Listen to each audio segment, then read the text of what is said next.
J'ai terminé une démarche là.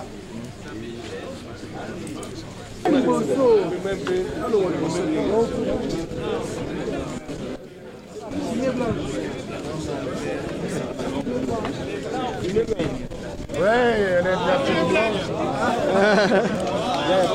C'est la à quelle heure? Les journalistes où?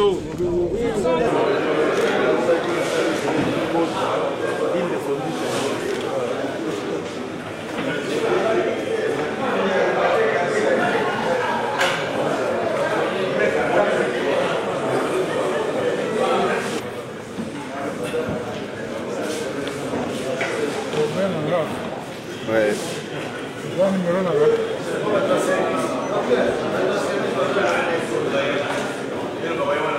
Ça, c'est vrai qu'il y a eu un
largement satisfait. Ça veut dire qu'il rencontre en grande partie nos attentes. Un accord n'est jamais complet.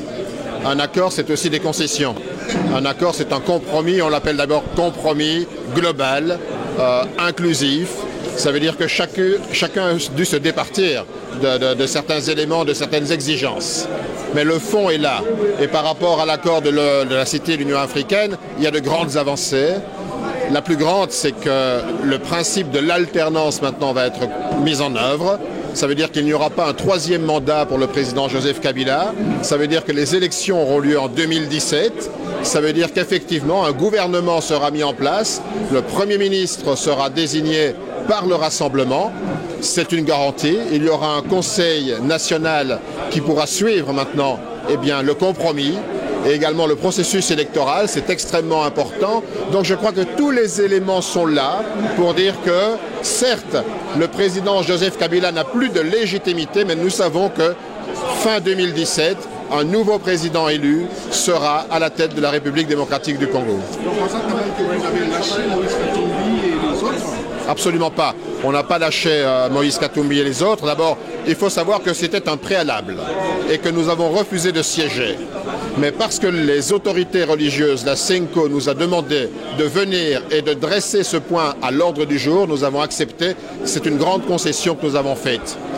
Vous savez, la décrispation, c'est d'abord une question de confiance. La décrispation est d'abord une question de confiance. Eh bien, la confiance, il faut la forger par des actes.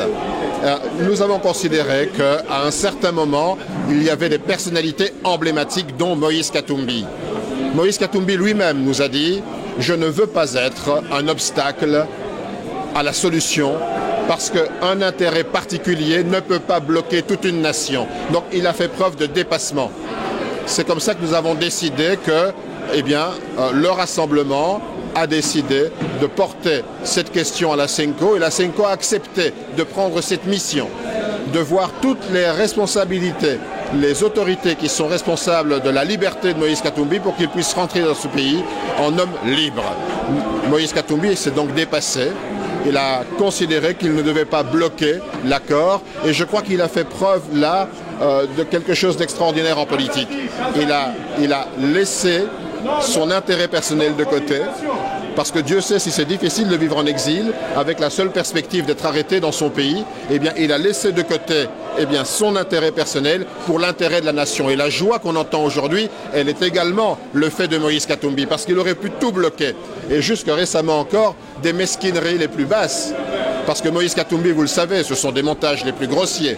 Eh bien, les mesquineries les plus basses ont continué, mais malgré ça, nous avons décidé qu'il fallait pour le peuple congolais cet accord. Nous lui donnons un accord, cet accord lui appartient, eh bien nous allons ensemble le mettre en œuvre. Ce sera difficile.